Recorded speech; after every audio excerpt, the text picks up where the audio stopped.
Question 26 देखिए, थोड़ा सा आपको ट्रिकी लगेगा। ये देखिए क्या है, numerator of a fraction is 6 less than the denominator. If 3 is added to numerator fraction becomes equal to 2/3। Find the original fraction. Basically हमने फ्रैक्शन फाइंड करनी है। फ्रैक्शन क्या होती है, जैसे रैशनल नंबर्स होते हैं p/q की फॉर्म में, है ना। बस यहाँ पे p एंड q इंटीजर होना चाहिए, q नॉन ज़ीरो होना चाहिए, तो ये रैशनल नंबर बन जाते हैं। ठीक है, बेसिकली फ्रैक्शंस भी क्या होती है, जैसे 2/3 हो गया, ठीक है, 1/5, ठीक है, p/q की ही फॉर्म में है हमारे पास। ये बस पॉजिटिव इंटीजर्स होते हैं, पॉजिटिव होल नंबर्स होते हैं हमारे पास। ठीक है, ये जो हमारे पास फ्रैक्शंस होती हैं। ठीक है, तो फ्रैक्शन हमने दिखानी है, ओरिजिनल फ्रैक्शन फाइंड करनी है, तो लेट कर लेंगे, लेट दी जो हमारे पास ओरिजिनल फ्रैक्शन है। ठीक है, क्योंकि ओरिजिनल फ्रैक्शन फाइंड करनी है तो उसको ही हम लेट करेंगे। Let the original fraction be is equal to x/y। अब देखो कैसे कहा था मैंने, 1/5 हो सकता है, 2/3 हो सकता है। ठीक है, न्यूमरेटर बाय डिनोमिनेटर ही है ना, तो यहाँ भी हमने एक न्यूमरेटर x ले लिया, डिनोमिनेटर y ले लिया, एक तरह से p/q की फॉर्म में ले लिया इनको। ठीक है, तो हमने फ्रैक्शन x/y ले ली। अब क्या कह रहा है, numerator of fraction is 6 less than the denominator. जो न्यूमरेटर क्या है अब हमारे पास x है ना। ठीक है, numerator of fraction is 6 less than the denominator. ठीक है, न्यूमरेटर इज इक्वल टू, अब 6 लेस दैन है डिनोमिनेटर से, डिनोमिनेटर क्या है हमारे पास y। अब क्या कह रहा है कि 6 लेस दैन डिनोमिनेटर, मतलब डिनोमिनेटर में से 6 माइनस करेंगे। ठीक है, ये चीज़ ही बन गई हमारे पास। न्यूमरेटर ऑफ फ्रैक्शन कहते हैं, न्यूमरेटर है जो फ्रैक्शन की, वो कहते हैं 6 लेस देन है डिनोमिनेटर। ठीक है, वो 6 लेस है डिनोमिनेटर के, इसलिए हमने न्यूमरेटर x लिखा, उसके इज इक्वल टू क्या आ रहा है हमारे पास, डिनोमिनेटर y लिखा। 6 लेस था तो -6 कर दिया। फिर कहते हैं if 3 is added to the numerator fraction becomes is equal to 2/3। पहले तो देखो, अब ये x इक्वल टू y -6 है ना, तो पहले यहाँ पे मैं इसको पुट कर देती हूँ। ठीक है, ये इसको 1 ले लिया, पुट इन इक्वेशन 1। ठीक है, तो क्या बनेगा हमारे पास, x की वैल्यू यहाँ पे पुट करी, y -6/y, ये चीज़ बन गई। अब देखो, अब नेक्स्ट स्टेप में क्या आ रहा है, if 3 is added to the numerator. अब न्यूमरेटर में हम ये दोबारा चीज़ लिखते हैं, y -6/y। अब वो कह रहा है न्यूमरेटर, ये न्यूमरेटर है, ये डिनोमिनेटर है। वो कह रहा है 3 is added to the numerator, numerator मैंने 3 ऐड कर दिया, तो डिनोमिनेटर की लाइन बड़ी होगी ना। The fraction becomes equal to 2/3। ठीक है, तो वो 2/3 के इक्वल आ जाएगा। देखो हमारे पास जब मैंने, वो कह रहा है जब 3 ऐड किया न्यूमरेटर को, तो हमारे पास जो ये फ्रैक्शन है ना, ये सारी वो 2/3 के इक्वल आ जाएगी। तो बस अब हमने ओरिजिनल फ्रैक्शन फाइंड करनी है, इसको सॉल्व करते हैं। क्रॉस मल्टीप्लाई, पहले इसको सॉल्व कर लो। -6 + 3 -3/y इज इक्वल टू 2/3। ठीक है, क्रॉस मल्टीप्लाई करके इसको हम सॉल्व कर लेते हैं। अब 3 को y -3 के साथ मल्टीप्लाई किया, इस y को 2 के साथ। ठीक है, अब यहाँ पे 3y -3 3 = 9 is equal to 2y। अब 3y -2y आ गया हमारे पास। ठीक है ना, प्लस का था, उधर जाके नेगेटिव का हो गया, इधर हम माइनस का 9 था, प्लस का 9 बन गया। 3y - 2y कितना हो गया हमारे पास, y 1y लिख सकते हो, तो y की वैल्यू हमारे पास 9 आ गई। ठीक है, y की वैल्यू 9 आई है, इस इक्वेशन को हम 2 नेम दे देते हैं। ठीक है, अब देखो इस y की वैल्यू को 9 आई है, इसको हम इसमें पुट कर दें तो x की वैल्यू आ जाएगी। अब x क्या था हमारे पास, y -6, पुट इन इक्वेशन 2। ठीक है, अब देखो क्या आएगी हमारे पास, y की वैल्यू 9 पुट की, -6, तो x की वैल्यू 9 - 6 कितना होता है, 3, तो x की वैल्यू कितनी आ गई हमारे पास, 3 आ गई।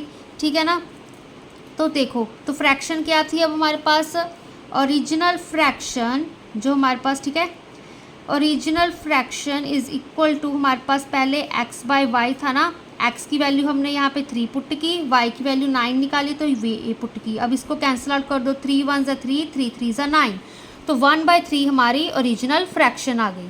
ठीक है, कंफ्यूज नहीं होना है। यहाँ पर देखो उन्होंने क्या कहा था, सबसे पहले हमने ओरिजिनल फ्रैक्शन फाइंड करनी थी, तो हमने एक xy लेट कर लिया, x/y एक फ्रैक्शन ले ली। फिर वो कहते जो हमारा न्यूमरेटर है, ठीक है, न्यूमरेटर क्या है, न्यूमरेटर में मॉडिफिकेशन कर दी उन्होंने। न्यूमरेटर क्या बन गया हमारा, न्यूमरेटर ऑफ फ्रैक्शन हमारा 6 लेस देन था डिनोमिनेटर, ठीक है। तो उसकी वैल्यू x की जो न्यूमरेटर में क्योंकि चेंज आया था ना, तो न्यूमरेटर में हमने यहाँ पे y माइनस 6/y हो गया हमारा, ठीक है, इसमें मॉडिफिकेशन कर दी। फिर वो कह रहा है कि 3 एडेड टू द न्यूमरेटर, फिर हमने 3 ऐड कर दिया न्यूमरेटर में। न्यूमरेटर में ऐड करने के बाद जो ये सारी फ्रैक्शन बन गई वो 2/3 के इक्वल आ गई, इसके इक्वल आ गई। तो यहाँ पे हमने इसको सॉल्व आउट करके y की वैल्यू 9 निकाल ली, ठीक है। y की वैल्यू अगर 9 आ गई, क्योंकि यहाँ पे हमने एक न्यूमरेटर वाला निकाला था तो ये इजी है, तो यहाँ पे हमने इक्वेशन लेट करके इसको इसमें y की वैल्यू पुट की, x की वैल्यू आ गई, फिर इसको x/y की फॉर्म में लिख दिया। तो ये हमारे पास ओरिजिनल फ्रैक्शन बन गई, ठीक है। अगर आपको कंफ्यूजन हो तो ठीक है, आप इसको ये वाली इक्वेशन है ना y माइनस 6/y इसमें पुट करके देख सकते हो, ठीक है, तो भी आंसर हमारा सेम ही आएगा, ठीक है। अब देखो क्वेश्चन 27 क्या कह रहा है, Seema had a wire of some length after making a square of side 4 centimetre with it 5 centimetre wire left, find the length of wire Seema had. अब देखो सीमा के पास वायर थी कुछ लेंथ की, हमें नहीं पता, तो लेट कर लेते हैं, इधर ही क्वेश्चन करती हूँ, ठीक है। तो हमने लेट कर लिया लेंथ ऑफ वायर, ठीक है, जो हमारे पास length of wire is equal to x centimetre, ठीक है, x सेंटीमीटर ले लिया। अब देखो वो किसकी, एक स्क्वायर की बात कर रहे हैं, ठीक है। स्क्वायर क्या होता है, जिसकी सारी साइड्स हमारे पास इक्वल होती हैं, ठीक है ना। अब देखो Seema had wire of some length, वो मैंने ले ली x सेंटीमीटर, ठीक है, वो वायर की जो लेंथ है वो x सेंटीमीटर है, हमें नहीं पता कितनी है, ठीक है।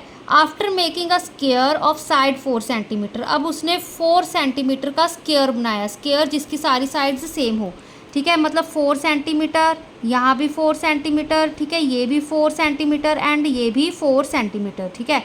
ये हमारा स्क्वायर है, इसकी सारी साइड्स 4 सेंटीमीटर हैं, तो ठीक है। अब स्क्वायर है तो स्क्वायर की हमारे पास, ठीक है, 4 साइड्स होती हैं, ठीक है, 4 साइड्स हैं ना, ये 1 2 3 4, ठीक है, चाहे ऐसे ले लो ABCD, ठीक है, ये ABC ABBC CDDA, ठीक है, ये 4 साइड्स होगी, 4 लिखा into side is equal to, अब साइड कितनी है हमारे पास 4 सेंटीमीटर, तो यहाँ पे 4 सेंटीमीटर लिख दिया, तो ये कितना आ गया हमारे पास 4 × 4 16 सेंटीमीटर। मतलब क्या आ गया हमारे पास, जो ये स्क्वायर है टोटल ये 16 सेंटीमीटर की वायर आ रही है हमारे पास, ठीक है। कंफ्यूज नहीं होना है, देखो सीमा के पास Seema had wire of some length, वो हमने x सेंटीमीटर ली, after making square of side 4 centimetre with it, ठीक है, हमने स्क्वायर बनाया 4 सेंटीमीटर का, ठीक है, हर साइड उसकी 4 सेंटीमीटर होगी, तो इसलिए 4 को हमने, क्योंकि 4 साइड्स थी तो यहाँ पे 4 लिखा, साइड कितनी थी 4 सेंटीमीटर थी, तो उसको मल्टीप्लाई कर दिया 4 इंटू साइड, ये इसका फॉर्मूला होता है ना हमारे पास स्क्वायर का, ठीक है। अगर आपको नहीं भी समझ लग रही तो इनको चारों को ऐड कर दो, 4 centimetre plus 4 centimetre plus 4 centimetre plus 4 centimetre, ये चारों साइड्स है ना, इनको मैंने ऐड कर दिया, 4 + 4 8, 8 + 4 12, 12 + 4 16 सेंटीमीटर। अब ये चीज़ होगी। अब क्या कह रहा है हमारे पास 5 सेंटीमीटर वायर लेफ्ट, अब 5 सेंटीमीटर वायर रह गई, कहते find the length of wire Seema had, ठीक है। अब लेंथ फाइंड करनी है कि x सेंटीमीटर लेके चले थे वायर की लेंथ, तो कितनी मतलब होगी वही चीज़ फाइंड करनी है। अब 5 सेंटीमीटर रह गई, ठीक है, अब 5 सेंटीमीटर रह गई तो हमारे पास देखो अब लेंथ कितनी है वायर की x सेंटीमीटर, ठीक है। अब ये पता है हमें x सेंटीमीटर है, ठीक है, उस x सेंटीमीटर में से हमने, ठीक है, 4 सेंटीमीटर साइड की एक क्या बना लिया, स्क्वायर बना लिया, ठीक है। वो कितना बन गया, मतलब 16 सेंटीमीटर की वायर हमने यूज़ की एक स्क्वायर बनाने में। तो टोटल हमारे पास x सेंटीमीटर लेंथ की वायर थी, तो उसमें से हमने वो 16 सेंटीमीटर माइनस कर दिए, तो हमारे पास कितना बचा 5 सेंटीमीटर, ठीक है। तो अब x centimetre is equal to 5 centimetre, ये माइनस का 16 सेंटीमीटर था, इधर जाके प्लस का हो गया। अब x centimetre is equal to कितना आ गया 16 + 5 हमारे पास 21 सेंटीमीटर। बेसिकली x की वैल्यू हमारे पास 21 सेंटीमीटर आ गई, ठीक है, जो हमारे पास लेंथ थी वायर की। एग्जैक्ट हमने जो लेंथ फाइंड करनी थी वायर की। टोटल लेंथ है जो हमारे पास वायर की वो 21 सेंटीमीटर है, ठीक है। उसमें से क्या किया हमने, 16 सेंटीमीटर का स्क्वायर बना दिया, मतलब 4 सेंटीमीटर ईच साइड, ठीक है। तो उस 16 सेंटीमीटर को जब हमने सब्ट्रैक्ट किया तो हमारे पास 5 सेंटीमीटर बचा था, ठीक है। यही क्वेश्चन कह रहा था हमारे पास। Wire of some length, square बना दी हमने साइड 4 सेंटीमीटर की, तो 5 सेंटीमीटर रह गया था, तो हमने लेंथ फाइंड करनी थी। तो लेंथ हमें x सेंटीमीटर लेट कर ली, साइड को उस चारों 4 साइड्स को, ठीक है, मल्टीप्लाई कर दिया 4 सेंटीमीटर से, एंड जो टोटल लेंथ थी हमारी वायर की उसमें से फिर उस स्क्वायर की लेंथ को माइनस कर दिया, तो वो हमारे पास 5 सेंटीमीटर बचा। तो ये इसका आंसर आ गया। अब 28 क्वेश्चन का सल्यूशन देखो, स्टेटमेंट बड़ी है, बहुत ही इजी है। A confectioner had some boxes for burger, ठीक है। अब देखो सम बॉक्सेस लिए हैं उसने बर्गर के, सम में आ गया हमारे पास, तो पता नहीं कितने हैं, तो लेट करते हैं हम।